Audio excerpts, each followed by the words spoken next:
Andy? Yeah, it's a little bit of repeating myself as always. I just wanted to catch up on a little bit of news. So I think it's healthy to have a little bit of news segment in between when we can. Sure. And what it is the news article. I mentioned it last time about Tommy Robson and the Free Speech Festival. Mm-hmm. Well, this newspaper says there's 150,000 plus coming, but there was 200,000 plus at his last rally, and it's only going to be bigger, especially after the government recently, Starmer's government. God knows what's going on there, but the deputy prime minister sacked herself, resigned because she didn't pay the correct taxes. She sold a disabled son's house, money to buy a house, and didn't pay the right taxes. And then what Starmer did the next day, he said, bugger it, I'll shuffle my whole government around. And he shuffled the government in such a way that he's put all the bad people in the wrong positions. So it's only going to get worse. So this particular article is saying that police have cancelled all leave in the UK because of Tommy Robinson's Free Speech Festival in London this weekend, the 13th and 14th of September. The potential, well, they say there's a potential for serious disorder. Well, absolutely. There never has been one arrest at any of Tommy Robinson's events. He hires properly trained security personnel. He has people undercover who are not security, but they're undercover people that make sure everybody, behaves. He makes sure that, there's nobody really drinking or have been drinking. He makes sure nobody wears face masks to cover their faces up because everything needs to be documented. I mean, it's really a great event. I just wish I could be there because that's the kind of dream I had years ago. Will it cause a political revolution? That is exactly what we're hoping. We want the government to fold, like Guy Fawkes, and then let's just start again, from day one. Great. As if we'd been born again. Yeah, I mean, I saw that a man was forced to take down the Union Jack in his own garden in his own country, and I just saw red. I just was infuriated by that. It's his national flag, and he's being punished by the police for having his flag flying. I mean, it used to be in the old days that if you flew a foreign flag of any description in Canada or in Britain or in America, it was an offense. It was considered an offense, and you would be forced to take the foreign flag down. I've got one across the street that's a foreign flag flying on the guy's front doorstep, and it's like flying there right above his awning on his front porch. And I'm offended by it. What is he doing for flying a foreign flag in my country? It's not infuriating, but it's annoying. It just shouldn't be allowed. He should be flying the national flag or the provincial flag of Ontario, not some foreign flag. But that's okay. You can do that. That's fine. Probably if I put a Canadian flag out front, I'll get arrested or something. It's just insanity what's going on. Christians being arrested for being Christian, or white people being criticized for holding hands in public because it's racist for white people to hold hands in public. I mean, the absurdity of all this nonsense is just incredible, Andy, and I'm getting very, very, very tired of it. And I can say I fully support all these protests in the UK. And there was an anthem that was made by a woman, and I listened to it, and I found it very, very inspiring. And it's a pro-British anthem.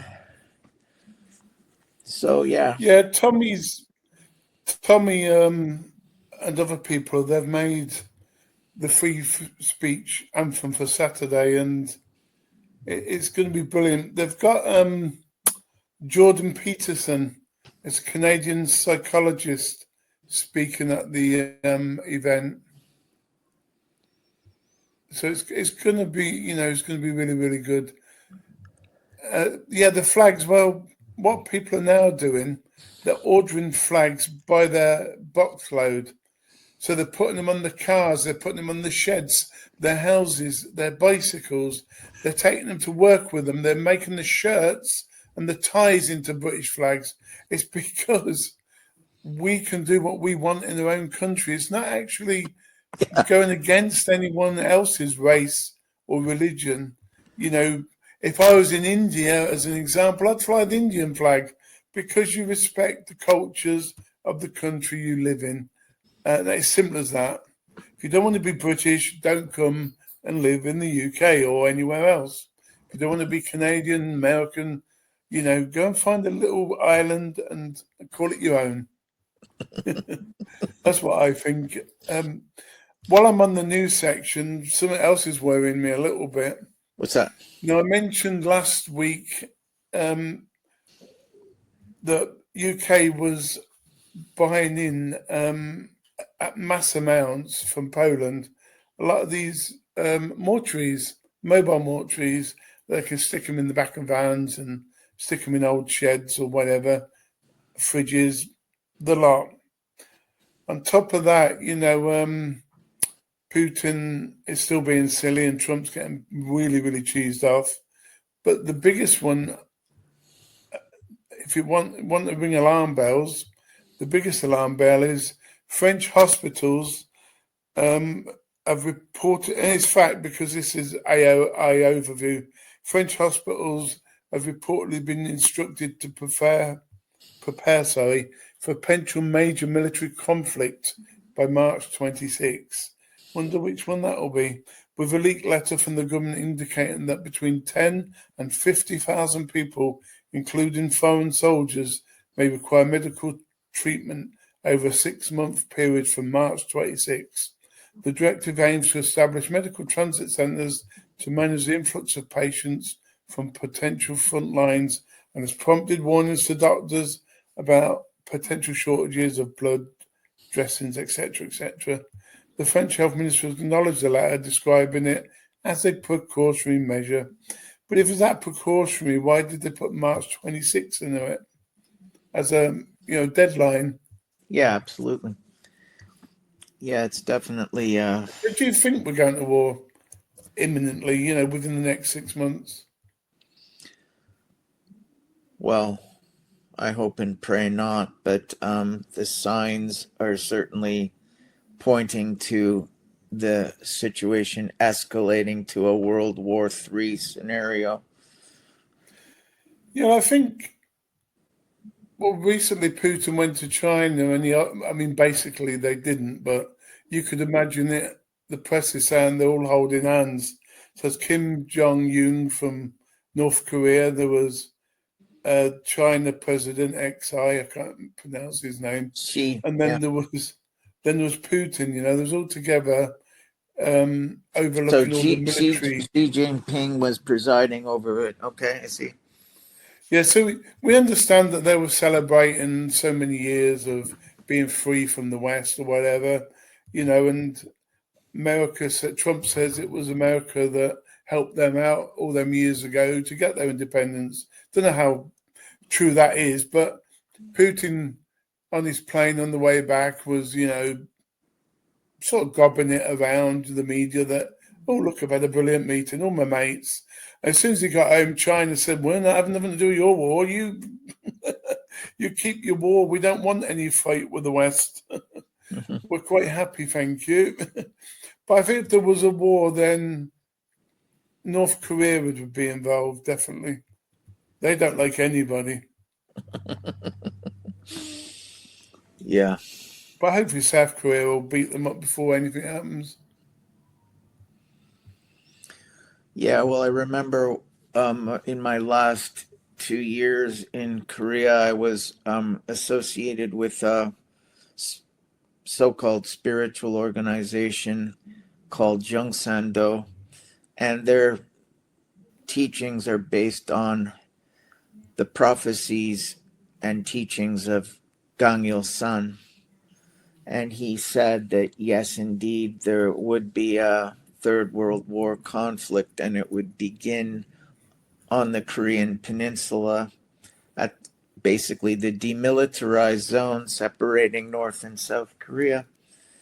And he said that Seoul would be turned into a sea of fire. Whoever made the decision to put the national capital of South Korea right next to North Korea on the demilitarized zone, I don't know, but I think it was a bad decision. And Busan, which is in the extreme south of the peninsula, would also be liquidated in a barrage of missile attacks from North Korea. Presumably, a new generation of Rodon missiles would be raining down on South Korea. Anyway, the American military bases are there in South Korea, and they have military personnel there. They will be assisting if there's any incursion by North Korea of any description. But according to Gang Il-sun's prophecy, the American forces will withdraw because of the so-called mysterious disease, and they would return to their homeland after a short period of time. And then the mysterious disease would circle the Korean peninsula for 64 days, and then it would jump to the rest of the world, and there would be mass death in the northern hemisphere. Haven't we had that already called COVID? Yeah. Well, yeah. He did say that prior to the appearance of the mysterious disease, there would be a worldwide pandemic that would be like smallpox. Wow. Well, COVID isn't exactly like smallpox, but it does fit the bill in terms of a worldwide plague. Anyway, the mysterious disease would, he said, affect more people in the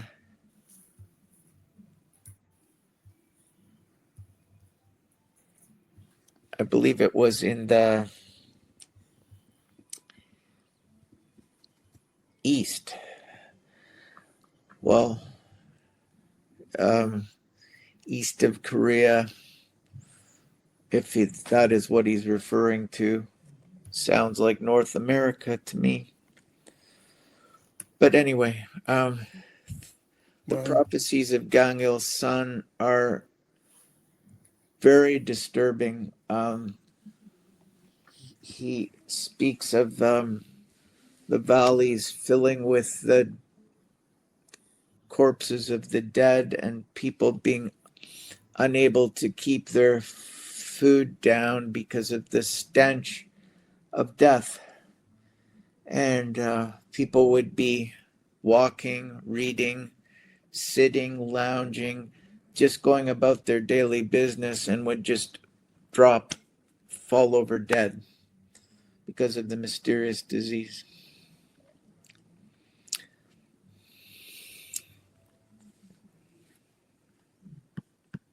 So let's hope it doesn't happen. That's all I can say. Yeah, wow again. Yeah. I keep saying wow. Amazing though. I've seen some YouTube videos on people doing prophecies, but I don't know. Somehow I think if you put it on a YouTube channel, you're not that authentic, because they tend to tell you what you know already, rather than what's going to happen next month, next year, or year after. Right. They sort of tell you what's already happened. They do go back to. Andy, one of the links you sent was of CIA whistleblower John Stockwell, and he talked about CIA covert operations around the world and claimed that because of these covert operations, the CIA was responsible for killing 6 million people worldwide. Who knows? Do you recall that link? I remember sending something, but I don't have it to hand. So he spoke about Nicaragua as an example and how the Mosquito Indian population was a bit renegade, and the CIA opportunistically saw this as a good divide and conquer opportunity. So they just pumped all kinds of money into the community, the Mosquito community, and they emerged as a kind of a terrorist organization in that part of the world, and they were on a rampage, raping, killing, stealing, doing all this mayhem, causing all this mayhem in Nicaragua. And their strategy around the world was to support this type of ethnic minority group in various countries to try to destabilize countries that were in the third world, because they would be unable to defend themselves against these types of tactics. So they did a lot of this in Africa, and they did quite a bit of it in Asia as well. And we can see that when their tactics reached their apex, they had the war in Vietnam, which killed, I believe, 2 million, and the war in Korea, which they estimate caused 1 million people to lose their lives. And then there were satellite countries around Vietnam during the Vietnam War, like Laos, which also experienced a loss of life. And so when Stockwell and his researchers did a tally on how much death the CIA was responsible for around the world, they came up with the tally of 6 million. But, he talks about the tactics being used of promoting minority groups in other countries to rise up and cause unrest. But he then speaks of his own country, the United States, and says, what if such a tactic were used here in the United States? Well, I think it already has. And was the CIA actually responsible for things like the emergence of Black Lives Matter? I mean, it's not a terrorist organization per se, but there have been, disturbances at different protests in the United States, which were exacerbated because of the presence of BLM.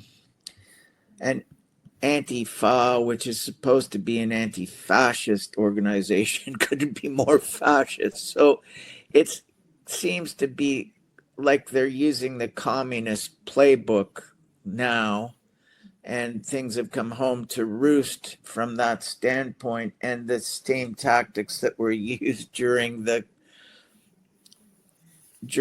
Cultural Revolution in China are now being used in the United States, or were at least under the Biden-Harris administration. I don't think you can say it's happening right now under the new Trump administration, but we're seeing other problems emerging. So the Hegelian dialectic keeps shifting left to right, left to right, left to right, and it's just creating problem, reaction, solution dialectics over and over again. Anyway, Andy.